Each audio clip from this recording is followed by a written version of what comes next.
So, who are the All Stars in 2024? I wanted to talk about this as All Star voting just started, and I wanted to say what were my picks for the All Star vote if I got to vote. By the way, I am going to tell you if there is bias, and I'm also going to tell you why I picked each player, describing it in the most, uh,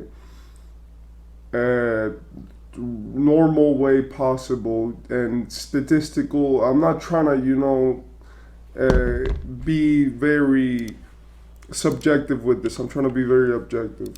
But there is around like one or two players which I did just vote on them because of their, importance to me or my team or just personal preference in general. And I will make that known if I can, do that. So basically, you know, my vote this year consists of a few things. I get to vote again in 12 minutes, so right now I'm seeing what I voted yesterday. And for the East, my starting guards are Tyrese Halliburton and Damian Lillard.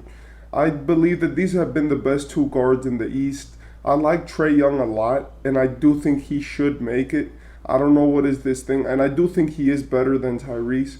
But when we're just comparing like these seasons, I do think of like the All Star voting as like a miniature MVP voting, and I think about it as like who's the best player and who's doing the most incredible things. And honestly, in my opinion, it's really between those three guards. It's oh my God, Trae Young is averaging 11 assists. Wait, no, so it's Tyrese Halliburton and Trae Young. I'm sorry. I didn't know Trae Young was doing that like that. I wasn't aware, and he's averaging 40% from three. Jesus Christ. So okay, so my guards in the East are gonna be Tyrese Halliburton and Trae Young, right? My forwards. This is where it gets biased. You guys know I'm a Miami Heat fan. So in my forwards slash center spots, I picked Joel Embiid.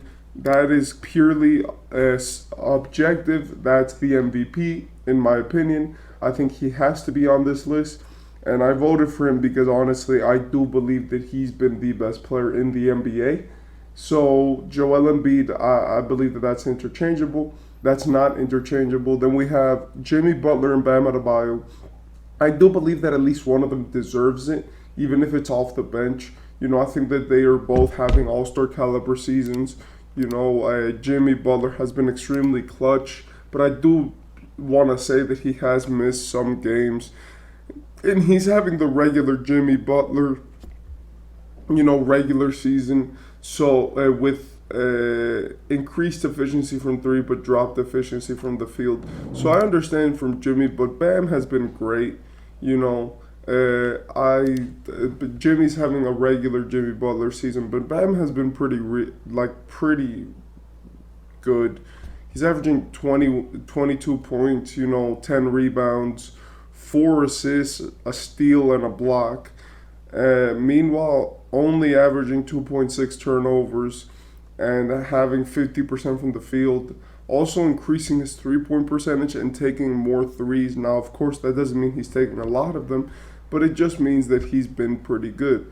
Also, that he has been a leading force as to why Miami has been so good this season. Plus the fact that he is, I think, right now, one of the best players. All I do think that we can take away from him is that he hasn't played that many games this season, but that's due to injury. So I do want to say that Bam, he's been pretty good, and I want to say shout out to Bam for that. So in my opinion, one of the two Heats should make it. So I voted for both of them because I have bias and they're my team. So that's about, I think, the only bias that I have. Then oh no, wait, there's one more. On the West side, I have Luka Doncic and Devin Booker as my guards. The reason why I voted for Devin Booker is bias. I do like Devin Booker a lot. I think, in my opinion, he is the second best guard in the NBA right now, right? Because of what he's doing as a playmaker. And I do think that he should be an all-star starter. But there is some bias here because Shea is playing out of his mind this season. So I do just like Devin Booker more, and I like the way that he is averaging 27 on great efficiency. He's clutch this season and he's passing. That's nothing to take away from Shea, but I prefer a guy who averages 27 and 9 or 27 and 8 than a guy who averages 30 and 5, if I'm being 100% honest. So, Devin Booker, that's my pick. That's why I chose him. Then as the other guard, I have Luka Doncic for the West. Luka, amazing. He's Luka. He's doing the same thing that he's done every season and just better this season as he actually learned how to shoot correctly. I do like Luka a lot, and I think that he has been the sole reason why his team is the way that they are. So I do want to say shout out to Luka, shout out to him, and he's been going crazy. It's almost like he averages a 30-point triple double every single season and still gets underrated. Then for my forwards, I picked LeBron, KD, and Jokic.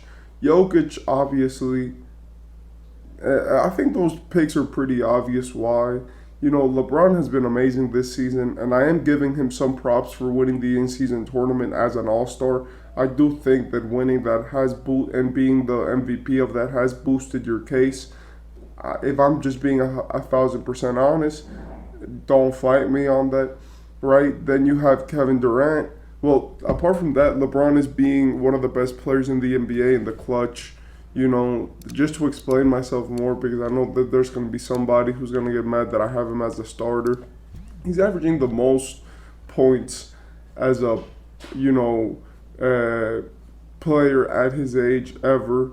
He is averaging 54% from the field and 39% from three, with a good amount of attempts on each. He's averaging 7 assists and 7 rebounds, meanwhile averaging 1.5 steals, almost a block, and only 3.4 turnovers, while having the least fouls that he's ever committed in his entire career, and leading the Lakers as the main player, while also winning the in-season tournament.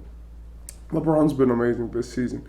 With Kevin, also that LeBron's playing great defense this season. I want to point that out. Getting 1.5 steals and almost a block with only one foul is amazing. One foul per game is amazing. So then, Kevin Durant, he's averaging 30 on some of the most efficient stats of all time. He's been absolutely just mind-blowing. I think Phoenix has had two of the best players in the world, and I think if they would be better, then it would be hard to choose who's the MVP. KD's averaging 35 and 6, 5 assists, 6 rebounds, while averaging 47% from 3, 52% from the field, and 87% from the free throw line. He's almost a 50-40-90 player while also having a block and a steal per game, only having 3.5 turnovers, and playing 24 games this season. He's been amazing and absolutely out of his mind. Meanwhile, Nikola Jokic obviously has been averaging 27 points, 12 rebounds, and 9 assists. He's doing the Jokic thing. It's the same thing that we have with Giannis every year, right? And by the way, the reason why I didn't vote for Giannis and for anybody in my East is because I know those guys are also going to get voted. If you guys see somebody here, which is obviously it's very obvious that they were going to get voted in, like a Giannis or something. The reason why is because I knew who to leave off, because it's like I want my guys to have a chance of getting in. So I knew that Giannis is going to get voted in anyway, right? A guy like in the East, there's a lot of forwards which are going to get voted in anyway.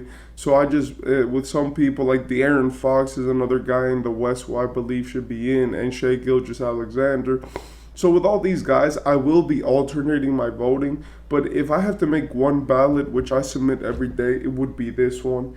Yes, I already presented my bias. And I do believe that these are some of the greatest, And obviously, apart from the two Miami Heat picks, that would probably just be Giannis and Jason Tatum. That's who it would be. If it wouldn't be Jimmy Butler and Bam Adebayo, it would just be Giannis and Jason Tatum. But I do believe that this All-Star voting this season is going to be difficult. I got my picks in, and I could even admit it that, as I've said, I have bias, and I had to pick some of the players just based on what I thought. you know.